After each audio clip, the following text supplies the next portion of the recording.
Hey everybody, welcome to our first day of 5.2 called polynomial functions. Today we're going to talk mainly about end behavior as I have here at the end.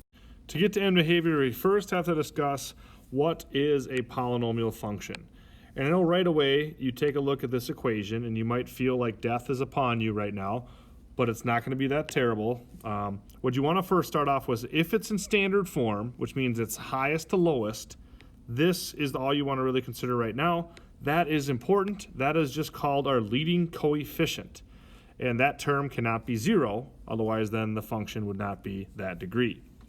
Speaking of degree, n, which is right here, that is the degree. And what the degree is just simply the highest exponent. All right? That is the highest exponent is whatever degree is. So if that was a 3, if that was a 3, that means that would be a 2, the next one would be a 1, next one would be a 0. Okay, those are the degrees. The highest degree is the one that you always want to consider. All right, and then the last thing is the a sub 0. And a sub 0 is simply just the constant term or the y-intercept. All right, so again, leading coefficient is always the leading coefficient is the coefficient with the highest degree, which is the highest exponent, and the constant term is whatever the y-intercept would be. And again, I talked about standard form. Standard form is when the terms are written in decreasing degree from left to right with real coefficients and positive exponents. Okay, so take a second and write down that definition because that's going to be very important. Hopefully you wrote down the definition of standard form, and notice I kind of look like it here. So in standard form with first degree of 0 is called a constant term, and that's if f of x is just equal to some constant. All right, so example, what is f of x equal to 2? Could g of x equal -4? Those are just constant functions. If it's constant, it has no variable, so it doesn't vary. Degree 1, we've done this before, is linear. Notice I just have mx plus b. Technically, if you remember on the calculators, the calculator had ax plus b in there, kind of like that. So just any linear equation, linear meaning, 2/3 x minus 6. All right, so slope-intercept form, notice x is his degree of 1. Okay, we have degree 2 is quadratic. That's our ax squared plus bx plus c. All right, so f of x could be x squared minus 7. All right, I don't have to have an x term for it to be quadratic. It's always based on whatever is just the highest exponent. 3 is cubic. So cubic would be f of x would equal ax to the third plus bx squared plus cx plus d. So a cubic example, f of x would equal 9 plus x minus x to the third. All right, so that is not in standard form, but that is a cubic polynomial because the highest degree is 3. Degree 4 is called quartic, and you could probably write this out on your own now following the pattern. It would be ax to the fourth plus bx to the third plus cx squared plus dx plus e would be a quartic standard form. Notice I'm going highest to lowest.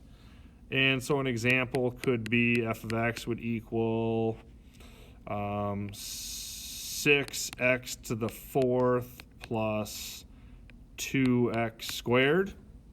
All right, that is a highest degree of 4. Degree 5, all right, we don't do a lot of degree 5, but just in case, it's called quintic. All right, so quartic and quintic are kind of similar, but it's quintic. Again, you could probably write this all by yourself now. This would be ax to the fifth plus bx to the fourth plus cx cubed plus dx squared plus ex plus f.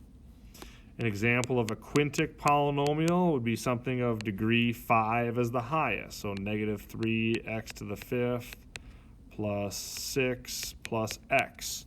Again, that is not in standard form what I wrote in yellow, but it is a degree 5, so a quintic type. Degree is the number, type are these words. In standard form, right? Remember the definition of standard form. It said the terms are written in decreasing degree, so decreasing, highest to lowest, from left to right, with real coefficients and positive exponents. All right, that definition is going to come in handy here. So let's go to our first examples. So taking a look at these 4 examples, first you got to determine if it's a polynomial function. Then we're going to write it in standard form and state the degree, type, and leading coefficient. So again, if it's a polynomial function, it has to have real coefficients and positive exponents to be a polynomial. All right, the leading coefficient has to be, then we'll put that first.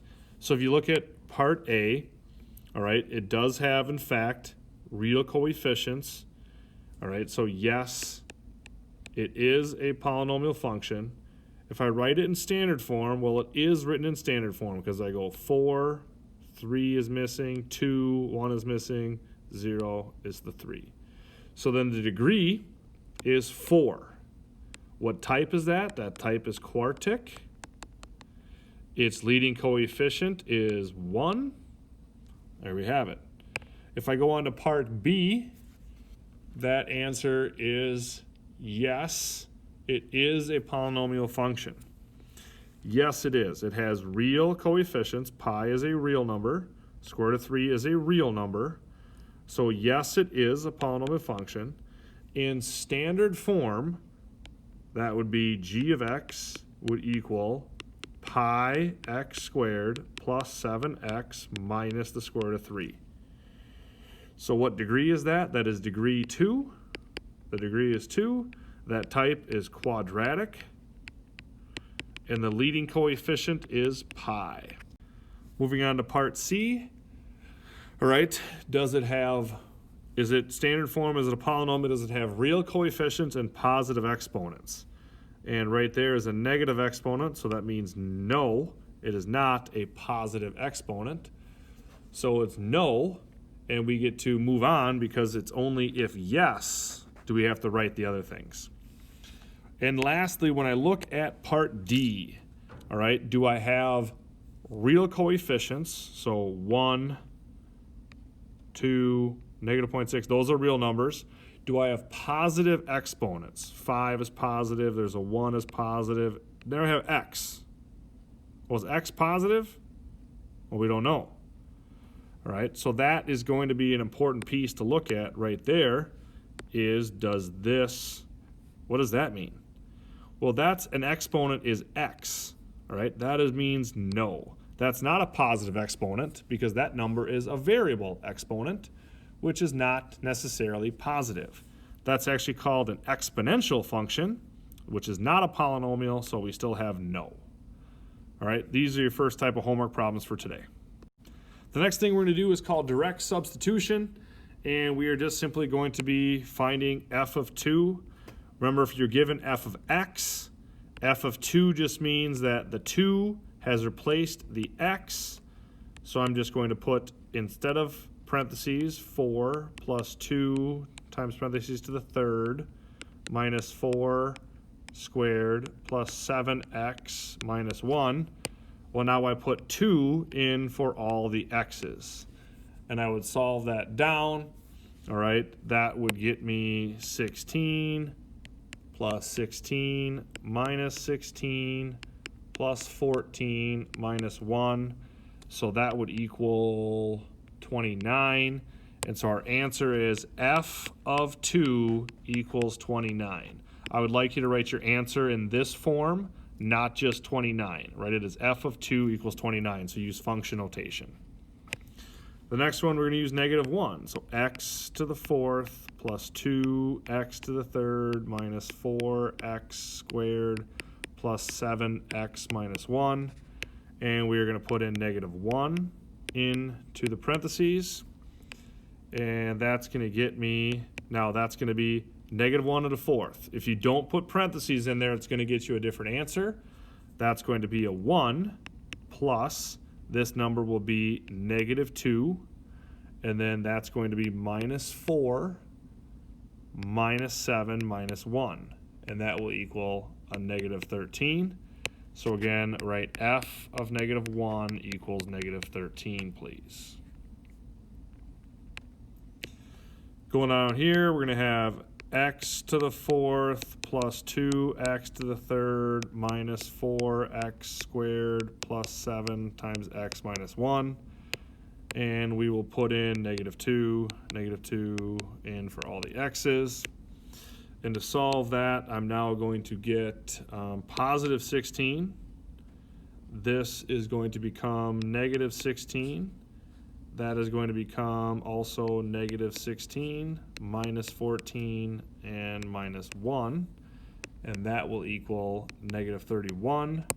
So then f of -2 equals -31. So that's just direct substitution. Real simple, pretty straightforward of how you can get your answers for function notation. I broke this lesson into 2 videos because the one video is too long. So if you'd like to try to attempt these questions on homework, go ahead, or else you can start watching the other video. Enjoy and good luck.